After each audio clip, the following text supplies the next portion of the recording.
ಏನ್ ಹೇಳ್ತಿದ್ದೀರಾ? ನೀವು ನನ್ನ ಸೊಸೆ ಶಿವಾನಿನ ಕೊಂದು ಸುಟ್ಟು ಹಾಕಿದ್ದೀರಾ ಅಂದ್ಮೇಲೆ ಮನೆಯಲ್ಲಿರೋದ್ಯಾ?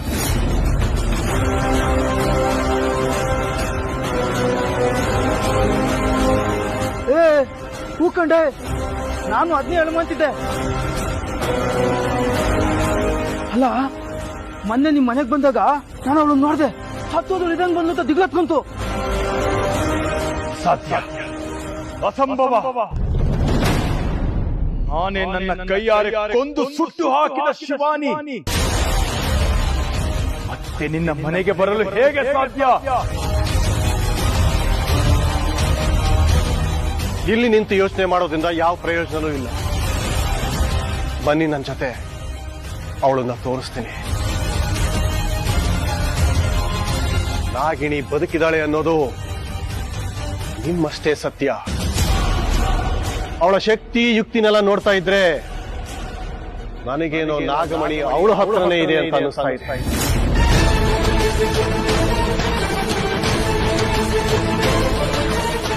ಏನ್ ಹೇಳಿದ್ದೆ ದಿಗ್ವಿಜಯ? ಸತ್ಯ. ಅವಳು ನಿಜವಾಗಿಯೂ ಶಿವಾನಿ ಹೌದೋ ಅಲ್ವೋ ಅಂತ ನಾನು ಪರೀಕ್ಷೆ ಮಾಡಿದ್ದು ಅಷ್ಟಿಷ್ಟು ಸಲ ಅಲ್ಲ. ಆದ್ರೆ ಪ್ರತಿ ಸಲನೂ ನಾನು ಫೇಲ್ ಆದೆ, ಅವಳು ಪಾಸ್ ಆಗ್ತಿದ್ಲು. ಹೌದು ಸ್ವಾಮಿಗಳ, ನೀವು ಹೇಳ್ತಿರೋ ದಿವ್ಯ. ಬನ್ನಿ ಗುರುಗಳೇ, ಹಾಗಾದರೆ ಪರೀಕ್ಷೆ ಮಾಡಿಯೇ ಬಿಡು.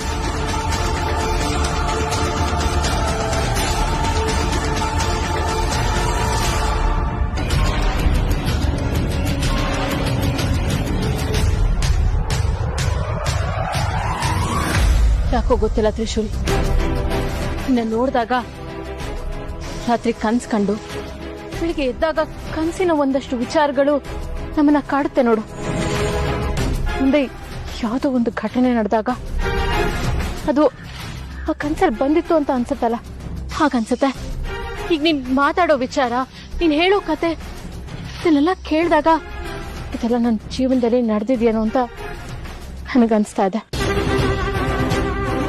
ಶೈಲು ಅನ್ನೋದು ನನ್ನ ಹೆಸರೇ, ಆದ್ರೆ ಇತ್ತೀಚೆಗೆ ಹೆಸರು ನಂದಲ್ಲ ಅಂತ ನನ್ಗನ್ಸಕ್ ಶುರು ಆಗಿದೆ.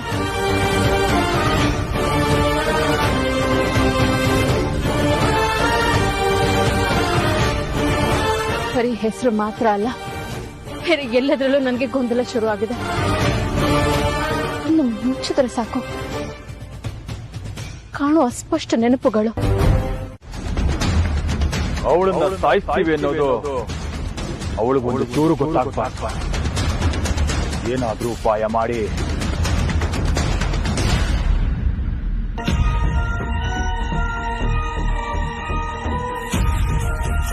ಗುರುಗಳೇ, ನನ್ನ ಹತ್ರ ಒಂದು ಪ್ಲಾನ್ ಇದೆ.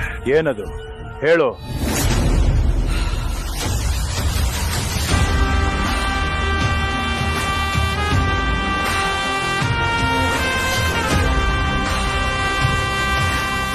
ಅದ್ಭುತ, ಅತ್ಯದ್ಭುತ. ಹೊಂಚು ಹಾಕಿ ಸಂಚು ಮಾಡಿದ್ರೆ ನಾಗಿಣಿಯ ಸಾವು, ನಾಗಮಣಿಗೆ ಒಡೆಯಲು ನಾವು.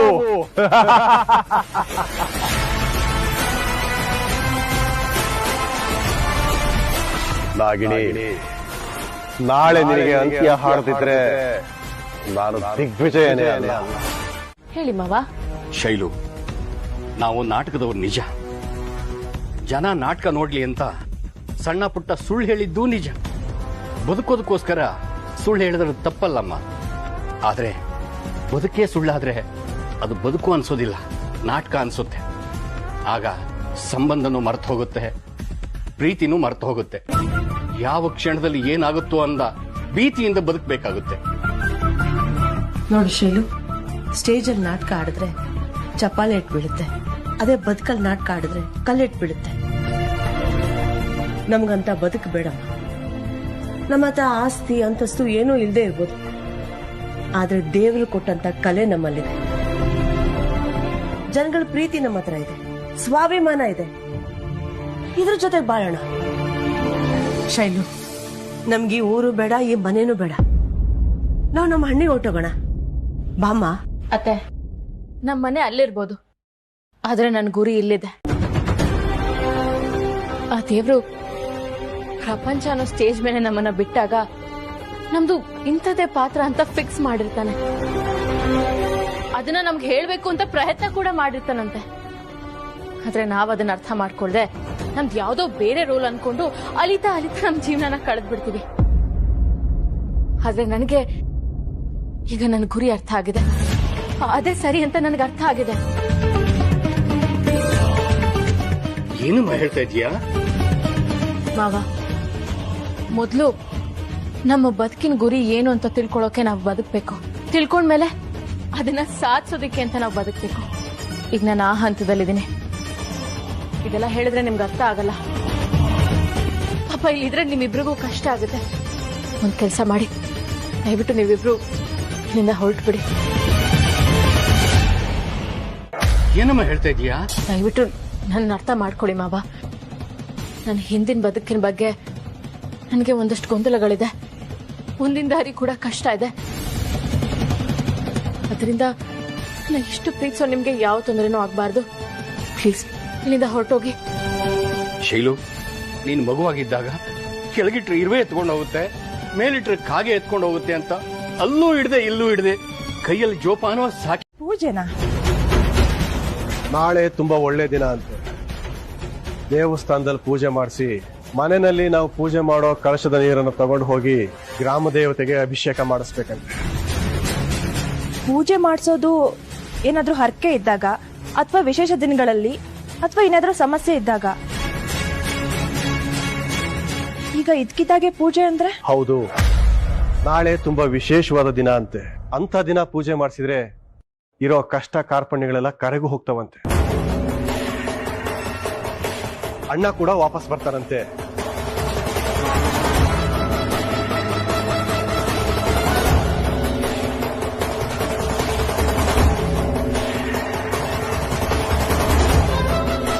ಬದುಕದೇ ಇರೋ ಪೂಜೆ ಮಾಡಿದ್ರೆ ಹೋಮ ಮಾಡಿದ್ರೆ ಹೇಗೆ ಬರಕ್ ಸಾಧ್ಯ? ಹೌದಾ? ನಿಮ್ ಅಣ್ಣ ಬರ್ತಾರಂತ? ಹಾಗಿದ್ರೆ ಪೂಜೆ ಆಗ್ಲಿ ಅಲ್ವಾ ತ್ರಿಶೂಲ್? ಹಾ, ಪೂಜೆ ಮಾಡಿದ್ರೆ ಒಳ್ಳೇದಾಗತ್ತೆ ಅಂದ್ರೆ ಮಾಡೋಣ. ವಿಜಯ್ ಅಂಕಲ್ ಬರ್ತಾರಾ? ಬರ್ಲಿ ಬರ್ಲಿ, ನಾನು ಅವ್ರಿಗೋಸ್ಕರನೇ ಕಾಯ್ತಾ ಇದ್ದೀನಿ.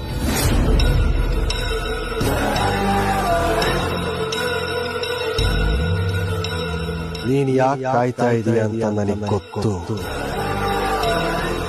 ನಾನೇ ದಿಗ್ವಿಜಯ ಅಂತ ನಿನ್ನ ಮುಂದೆ ಬಂದ್ರೆ ನನ್ನನ್ನು ಉಳಿಸಲ್ಲ. ಈ ಸತ್ಯ ಗೊತ್ತಾಗೋಕ್ ಮುಂಚೆ ನಿನ್ನ ಪ್ರಾಣ ತೆಗಿಬೇಕು ಅಂತಾನೆ ನಾನೇ ಪೂಜೆ ಮಾಡ್ತಾ ಇರೋದು. ನಾಳೆನೆ ನಿನ್ನ ಬಲಿ. ನಾಗಮಣಿ ಅನ್ನೋ ನಿಧಿಗೆ ನಾನು ಕೊಡೋ ಬಲಿ.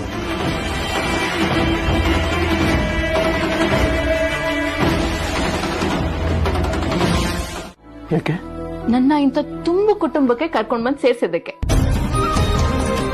ನನ್ಗೆ ಗೊತ್ತು ಇದು ನಮ್ಮನೆ ಅಲ್ಲ ಅಂತ. ಆದ್ರೆ ಇಲ್ಲಿಗೆ ಬಂದ್ಮೇಲೆ ಅಜ್ಜಿ, ಅಮ್ಮ, ಚಿಕ್ಕ ಮಾವ, ತಂಗಿ, ಅಂಕಲ್, ಆಂಟಿ ಎಲ್ಲರೂ ಸಿಕ್ಕಿದ್ದಾರೆ. ಅವ್ರ ಪ್ರೀತಿನೂ ಸಿಕ್ಕಿದೆ. ನೀನು ರಿಯಾಲಿಟಿ ಶೋ ಅಂತ ಈ ಮನೆಗೆ ಕರ್ಕೊಂಡ್ ಬಂದಾಗ ಇವ್ರನ್ನೆಲ್ಲ ನೋಡಿದಾಗ ಯಾರು ಇವರು ಇಷ್ಟೊಂದು ಓವರ್ ಆಕ್ಟಿಂಗ್ ಮಾಡ್ತಾರೆ ಅಂತ ಅನ್ನಿಸ್ತಾ ಇತ್ತು. ಆದ್ರೆ ಈಗ ನನಗೂ ಅವ್ರಿಗೂ ಏನೋ ಕನೆಕ್ಷನ್ ಇದೆ ಅಂತ ಅನ್ಸಕ್ ಶುರು ಆಗಿದೆ. ಏನೇನೋ ನೆನಪಾಗುತ್ತೆ, ಆಮೇಲೆ ಎಲ್ಲ ಗೊಂದಲ. ಯಾವುದೋ ಒಂದು ವಿಷಯನ ನಾವು ಮರೆಯಕ್ ಪ್ರಯತ್ನ ಪಟ್ರು ಅದು ಪದೇ ಪದೇ ನೆನಪಾಗುತ್ತಲ್ಲ, ಹಾಗಾಗ್ತದೆ ನನ್ಗೆ. ಮೊದ್ಲು ನಾನು ಈ ಮನೆಯಿಂದ ಯಾವಾಗ ಎಸ್ಕೇಪ್ ಆಗ್ತೀನೋ ಅಂತ ಅನ್ನಿಸ್ತಾ ಇತ್ತು. ಆದ್ರೆ ಈಗ ಇಲ್ಲಿಂದ ಹೋಗೋಕೆ ಇಷ್ಟ ಇಲ್ಲ. ಯಾಕೆಂದ್ರೆ ಇದು ನಮ್ಮನೆ ಅಲ್ವಾ. ಅಂದ್ರೆ ಹಾಗನ್ಸಕ್ ಶುರುವಾಗಿದೆ. ಯಾರೋ ಹೋಗ್ಬೇಡ ಅಂತ ನನ್ನ ತಡ್ದ ಹಾಗನ್ಸುತ್ತೆ.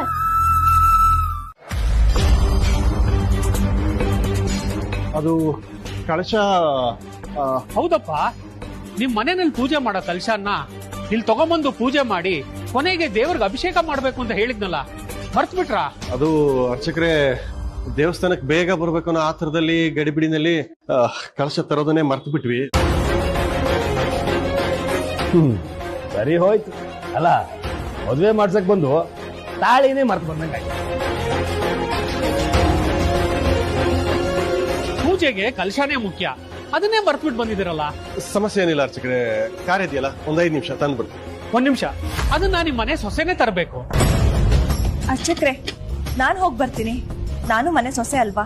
ಅಲ್ಲಮ್ಮ, ನೀನೇನೋ ತರ್ಬೋದು, ಆದ್ರೆ ತಂದವರು ಹಸೆ ಮಡೆ ಮೇಲೆ ಕೂತ್ಕೊಂಡು ಗಂಡನ ಜೊತೆ ಪೂಜೆ ಮಾಡಬೇಕು. ಆದ್ರೆ ನಿನ್ ಗಂಡ ಸ್ವಾಮಿಗಳೇ, ನಾನ್ ಹೋಗ್ತಾ ಇರ್ತೀನಿ. ಶಿವಾನಿ ಇರಮ್ಮ, ನಾನು ಬರ್ತೀನಿ. ನಂದೀಶ, ಇಲ್ಲಿ ಪೂಜೆಗೆ ಏನಾದ್ರು ಬೇಕಂದ್ರೆ ಯಾರು ತಂದು ಕೊಡ್ತಾರೆ? ಎಲ್ಲ ಹೋಗ್ಬಿಟ್ರೆ ನಡಿ ಶಿವಾನಿ ಹೋಗಿ. ತ್ರಿಶೂಲ್, ಮನೆ ಮಗ ನೀನು, ಪೂಜೆ ಕುತ್ಕೋಬೇಕಾಗಿರೋದೇ ನೀನು, ನೀನೇ ಹೋಗ್ಬಿಟ್ರೆ ಹೇಗೆ? ಅಲ್ಲ, ನಾನು ಒಬ್ಬ ಇದ್ದೀನಿ, ಫ್ರೀ ಆಗಿದ್ದೀನಿ, ನಾನೇ ಹೋಗಿ ಬರ್ತೀನಿ. ಗೋವಿಂದ, ನೀನ್ ಹೋದ್ರೆ ಏನಾದ್ರೂ ಎಡವಟ್ ಮಾಡ್ತೀಯಾ? ನೀ ಸುಮ್ನೆ ಇರು. ಯಾರು ಬೇಡ, ನಾನೇ ಹೋಗ್ತಾ ಇರ್ತೀನಿ. ಹೇಗೂ ಡ್ರೈವರ್ ಇದೆಯಲ್ಲ, ಬೇಗ ಹೋಗ್ತಾ ಇರ್ಬೇಕು.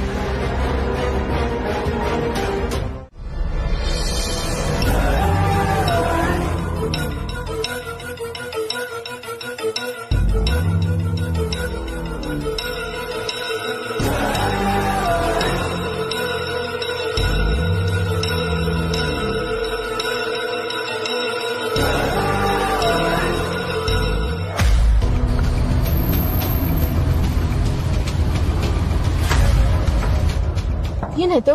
1 ನಿಮಿಷ ಮೇಡಮ್, ನೋಡ್ತೀನಿ.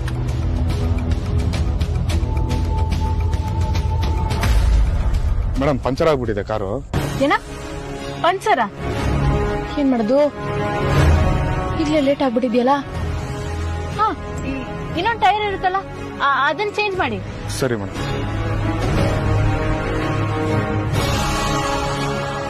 ಮೇಡಮ್, ಸ್ಟೆಪ್ನಿ ಬೇರೆ ಇಲ್ಲ. ಸ್ಟೆಪ್ನಿನೇ ಇಲ್ವಾ? ಮತ್ ಏನ್ ಮಾಡುದೀಗ? ಪಕ್ಕದಲ್ಲೇ ಪಂಚರ್ ಶಾಪ್ ಇದೆ ಮೇಡಮ್, ಅಲ್ಲೋಗಿ ಸರಿ ಮಾಡಿಸ್ಕೊಡ್ತೀನಿ.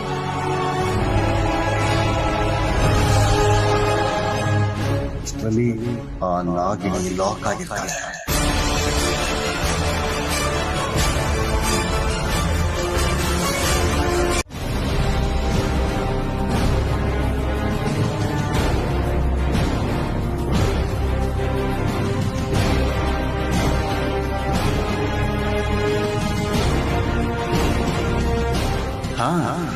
ಒದ್ದಾಟ ಆಗತ್ತೆ, ಎಷ್ಟೇ ಆಗ್ಲಿ ಪ್ರೀತಿ ಮದುವೆ ಆದವಳು. ಪುರೋಹಿತೆ, ಶಿವಾನಿ ಬರೋ ಕಾರು ಪಂಚರ್ ಆಗ್ಬಿಟ್ಟಿದೆ ಅಂತೆ, ನಾನೇ ಹೋಗಿ ಅವಳನ್ನ ಕರ್ಕೊಂಡ್ ಬಂದ್ಬಿಡ್ತೀನಿ. ಪೂಜೆ ಮಾಡ್ತಾ ಹಾಗೆಲ್ಲ ಹೋಗ್ಬಾರ್ದಪ್ಪ. ಪೂಜೆ ಮಾಡ್ತಾ ಇರೋದೇ ನಿಮ್ಮಪ್ಪ ಬರ್ಲಿ ಅಂತೆ. ಸಂಕಲ್ಪ ಮಾಡಿದೀಯಾ, ಕೂತ್ಕೋ.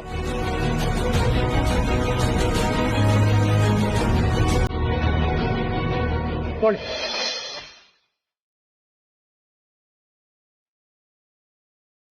ಓಂ ಹೇಳಪ್ಪ.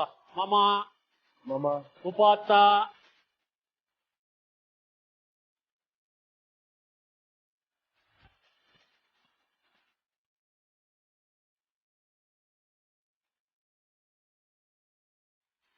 ಓಂ ತದೇವ ಲಗ್ನಂ ಸುದಿನಂ ತದೇವ ತಾರಾಬಲಂ ಚಂದ್ರಬಲಂ ತದೇವ.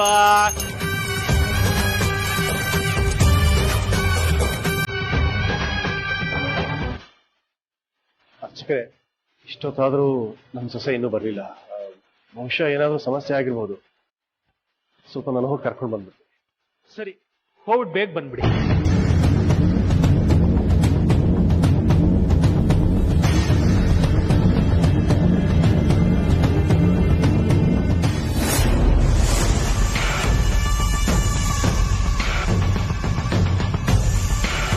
ಈರುಳಲ್ಲಿ ಹೋಗ್ಬೇಕಲ್ಲ, ಹೀಗೆ ಹೋಗ್ತಾ ಇದ್ರ? ಶಾರ್ಟ್ ಕಟ್ ಕಣಮ್ಮ, ಶಾರ್ಟ್ ಕಟ್ ಅಲ್ಲಿ ಹೋದ್ರ ದೇವಸ್ಥಾನ ತುಂಬಾ ಹತ್ರ. ಹೌದಾ? ನಾನ್ ತುಂಬಾ ಸಲ ದೇವಸ್ಥಾನಕ್ ಬಂದಿದ್ದೀನಿ, ಇಲ್ಲಿ ಯಾವ್ದು ಶಾರ್ಟ್ ಕಟ್ ಇಲ್ಲ ಅಂತ ಹೇಳ್ತಾ ಇದ್ರು. ಈ ಊರ್ ಬಗ್ಗೆ ನಿಂಗೆ ಸರಿಯಾಗಿ ಗೊತ್ತಿಲ್ಲ ಕಣಮ್ಮ. ಈ ಜಾಗದಾಗ ಹೋದ್ರ ನಾವು ಹೋಗೋ ಜಾಗ 5 ನಿಮಿಷ ಕಲ್ತ್ಬಿಡ್ತೀವಿ. ಓ ಹೌದಾ? ಇಲ್ಲೇ ಮುಂದೆ 5 ನಿಮಿಷ ನಮ್ಮ ಎಸ್ಟೇಟ್ ಇದೆ, ಅದ್ರ ಪಕ್ಕದಂಗೆ ಗೋಡನ್ ಐತೆ, ಅಲ್ಲೇ ದೇವಸ್ಥಾನ. ಆ ಗೋಡನ್ ಪಕ್ಕದಾಗೆ ಒಂದ್ ಕಾಲ್ದಾರಿ ಐತೆ, ಅಲ್ಲಿ ನಡ್ಕೊಂಡು ಹೋಗ್ಬಿಟ್ರೆ 2 ನಿಮಿಷ. ನಾವೇನಾರ ಈ ಕಾರಾಗ ಹೋದ್ರ ಅರ್ಧ ಗಂಟೆ ಆಗುತ್ತೆ. ಪೂಜೆ ಬೇರೆ ಅಲ್ವಾ, ಲೇಟ್ ಆಗಿ ಬರ್ದಲ್ಲ, ಅದಕ್ಕೆ. ಸರಿ.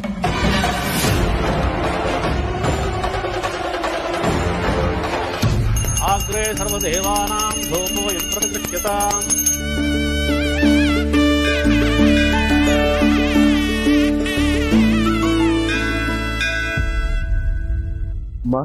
ಏನಪ್ಪ? ಶಿವಾನಿ ಇಷ್ಟೊತ್ತಾದ್ರೂ ಬಂದಿಲ್ಲ. ನನ್ಗೆ ಯಾಕೋ ಟೆನ್ಷನ್ ಆಗ್ತದೆಮ್ಮ. ಮನ್ಸಲ್ಲಿ ಏನೋ ಒಂಥರ ಒದ್ದಾಟ. ನಾನು ಹೋಗ್ಬರ್ಲಮ್ಮ? ಚಿಕ್ಕಪ್ಪ ಹೋಗಿದಾರಲ್ವಾ, ಹೀಗೆ ಎಲ್ರು ಹೋಗ್ಬಿಟ್ರೆ ಪೂಜೆ ಮಾಡೋ ಜಾಗದಲ್ಲಿ ಪುರೋಹಿತರು ಮಾತ್ರ ಇರ್ಬೇಕು ಅಷ್ಟೇ. ತ್ರಿಶೂರ್, ಯಾಕೋ ಇಷ್ಟೊಂದು ಗಾಬರಿ ಆಗಿದ್ಯಾ? ಇದು ಯಾವುದರ ಸೂಚನೆ? ಇದು ಉದ್ಭವ ಜ್ವಾಲಮಾಲಿನ್ಯ ವಿಗ್ರಹ. ಯಾವುದೇ ಘೋರವಾದ ಕೆಲಸಕ್ಕೆ ಹೋಗಬೇಕಾದರೆ ತಾಯಿ ಆಶೀರ್ವಾದ ಪಡೆದರೆ ಪೂರ್ಣ ಫಲಪ್ರಾಪ್ತಿ. ಇವತ್ತು ವಿಶೇಷವಾದ ದಿನ, ಶಕ್ತಿಶಾಲಿ ಮಹಾತಾಯಿ ಆಶೀರ್ವಾದ ಮಾಡೋ ಮಹಾದಿನ.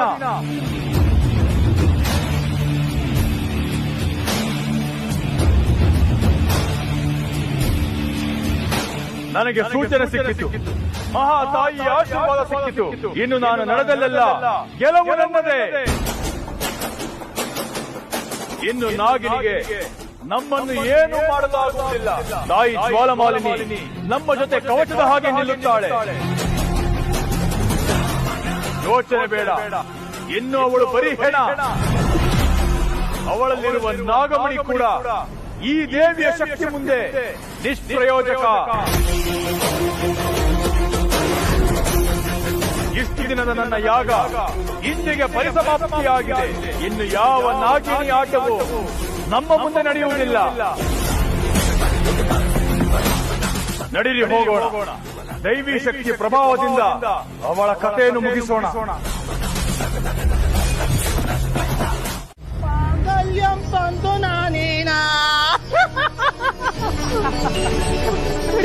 ನಿಮ್ ಕೈ ಮುಗಿತೀನಿ, ತಾಳಿ ಕೊಟ್ಬಿಡಿ, ತಾಳಿ ಕೊಟ್ಬಿಡಿ. ಬೇಕಾ? ಬಾವಾ ಬಾವಾ ಬಾವಾ ಬಾ. ತಾಳಿ ತಾಳಿ ತಾಳಿ ತಾಳಿ ಜೀವ. ಕುಸ, ಅವನು ನಿನ್ ಗಂಡ ಅಲ್ಲ ಅಂದ್ರಲ್ಲ, ಈ ತಾಳಿ ನಿನ್ ಕುತ್ತಲಿರೋದು ದಂಡ. ಕಷ್ಟ ಆಗೋದಿಲ್ಲ, ತಾಳಿ ಕೊಟ್ಟು. ನೀ ಹೇಳ್ತಿರೋದು ದಿಡ್ಬೇಕನ್ ಕುಸ, ನಮ್ಗೆ ಅರ್ಥ ಆಗ್ತಿಲ್ಲ. ಹೇಳು ನಮ್ತವ ಶಾನೆ ಟೈಮ್ ಐತೆ. ಹೇಳು. ಬಾಬಾ ತಗ ಬಾಬಾ ಕುಸ ಈಗಾರು ಒಪ್ಕೋ, ಶಿವಾನಿ ಅಂತ ಒಪ್ಕೋ. ತಾಳಿ ಕೊಟ್ಬಿಡ್ತೀನಿ, ನಂಗೆ ಯಾಕೆ ತಾಳಿ? ಅಲ್ಲ, ನನ್ ಶಿವಾನಿ ಅಲ್ಲ. ಹೋಗ್ ಕುಸ, ನನ್ ಮಾತೆ ಕೇಳಲ್ಲ ಅಂತೀಯ.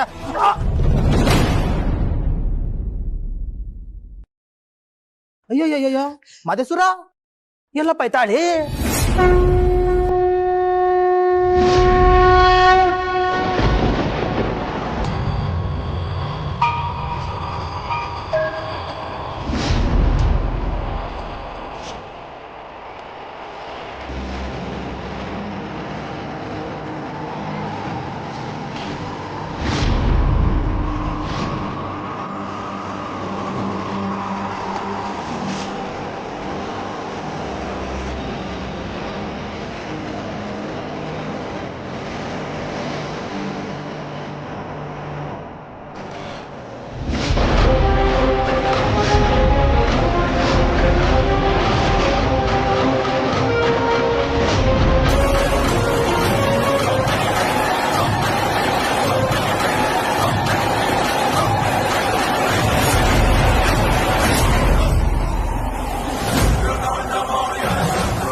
ನನ್ ಬಿಟ್ಬಿಡು. ನಾವು ನಾಗಗಳು ಯಾರಿಗೂ ತೊಂದರೆ ಕೊಡೋದಿಲ್ಲ. ಭಕ್ತಿಯಿಂದ ಕೈ ಮುಗಿದು ಬೇಡಿದ್ರೆ ಶಕ್ತಿ ಕೊಡು ಅಂತ ಆ ಭಗವಂತನ ಹತ್ರ ಬೇಡಿ ನಮಗ್ ಸಿಕ್ಕ ಶಕ್ತಿನ ನಿಮಗ್ ಕೊಡೋರು.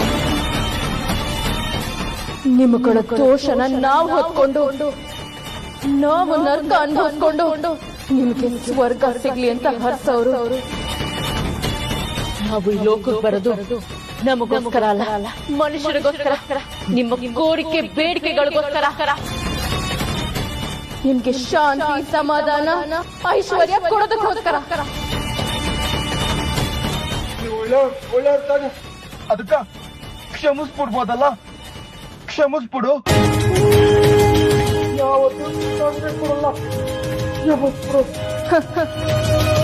ಇಲ್ಲ, ನೀವುಗಳು ಕ್ಷಮೆಗೆ ಅರ್ಹರೇ ಅಲ್ಲ. ನಿಮ್ ಹೋಗಿರೋರ್ನ ಕ್ಷಮಿಸ್ಬಿಟ್ರೆ ನಾಗ ಸಂಕುಲನೆ ಅಳೆದು ಹೋಗುತ್ತೆ, ನಾಗ ಲೋಕನೇ ಕಳೆದು ಹೋಗುತ್ತೆ. ನಿಮ್ಮಂತ ದುಷ್ಟರನ್ನ ಸಾಯಿಸೋದೆ ನನ್ನ ಧರ್ಮ.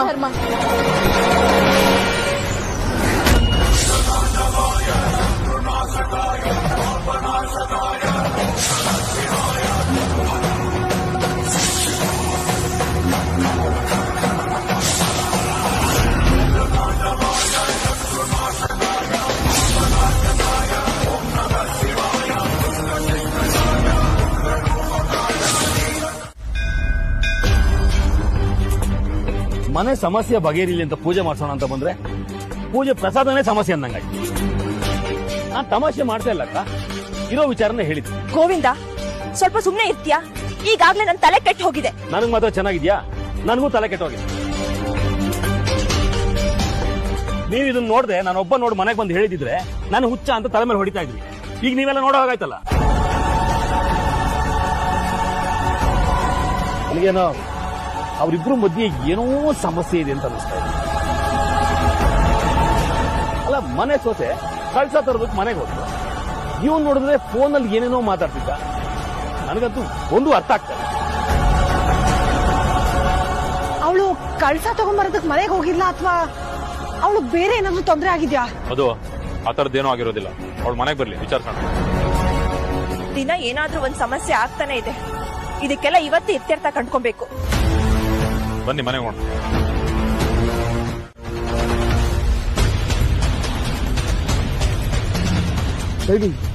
ಶೈಲು ಏನಿದ್ ನನಗೇನು ಅರ್ಥ ಆಗ್ತಾ ಇಲ್ಲ. ನಮ್ಮಪ್ಪನ ಫ್ರೆಂಡು ದಂಡಪಾಣಿ ಯಾಕೆ ಹಿಂಗ್ ಬಿದ್ದಿದ್ದಾರೆ? ಯಾರು ಇವ್ರನ್ನ ಕೊಲೆ ಮಾಡಿದ್ದು? ಸ್ವಾರ್ಥದಿಂದ ಸಾಯಿಸಿದ್ರೆ ಅದು ಕೊಲೆ, ಅದೇ ದೈವಿಕ ಕಾರಣಗಳಿಂದ ಸಾಯಿಸಿದ್ರೆ ಅದು ವಧೆ. ಇದು ಕೊಲೆ ಆದ್ರೆ ದುಷ್ಟರಿಗೆ ಶಿಕ್ಷೆ ಕೊಡೋದಕ್ಕೆ ಅವತಾರ ಎತ್ತು ಬರೋ ದೇವಾನು ದೇವತೆಗಳು ಮಾಡೋ ಹತ್ಯೆ ಕೂಡ ಕೊಲೆ ಅನ್ಸ್ಕೊಡುತ್ತೆ. ತ್ರಿಶೂಲ್,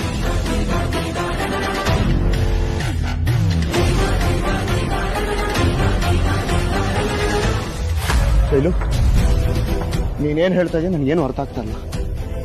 ದಂಡಪಾಣಿಯವರು ತುಂಬಾ ಒಳ್ಳೆಯವರು. ನಾನ್ ನೋಡ್ದಂಗೆ ಅವ್ರು ಯಾವ ತಪ್ಪು ಕೆಲಸನೂ ಮಾಡೇ ಇಲ್ಲ. ನನಗೆ ತಾಡದಂತ ಮನುಷ್ಯ. ಇವರು ತಪ್ಪು ಮಾಡಿ ಸಾಯುವಂತ ಮನುಷ್ಯ ಅಲ್ಲ. ಎಲ್ರಿಗೂ ತುಂಬಾ ಕಾಳಜಿ ತೋರಿಸ್ತಾ ಇದ್ರು.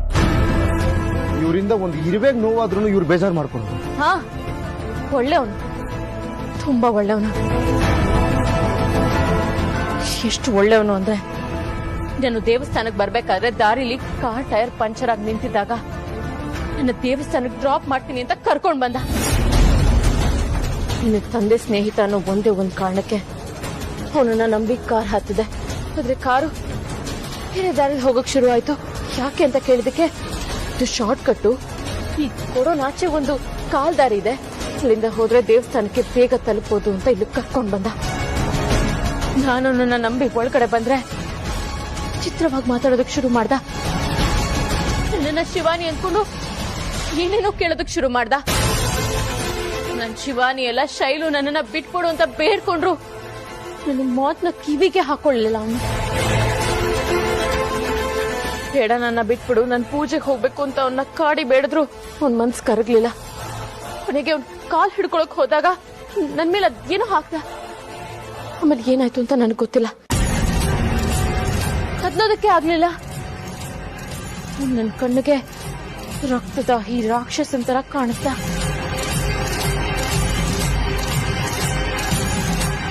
ಅದೆಲ್ಲ ಬರೀ ಈ ಮಂತ್ರವಾದಿಗಳ ಕೈಯಲ್ಲಿ ಮಾತ್ರ ಸಾಧ್ಯ, ಅಥವಾ ಮಂತ್ರವಾದಿ ಜೊತೆಗಿರ್ತಾರಲ್ಲ ಅವ್ರ ಕೈಯಲ್ಲಿ ಮಾತ್ರ ಸಾಧ್ಯ. ಹಾಗಿದ್ರೆ ಅಪ್ಪನ್ ಫ್ರೆಂಡ್ ಕೂಡ ಮಂತ್ರವಾದಿ ಜೊತೆಗಿದ್ದವರ? ನನ್ ಶಿವ ನಿನ್ ಕೊಂದವನು ಅಪ್ಪನ್ ಸ್ನೇಹಿತ, ಇವತ್ ನಿನಗ್ ತೊಂದರೆ ಕೊಟ್ಟವನು ಅಪ್ಪನ್ ಸ್ನೇಹಿತ.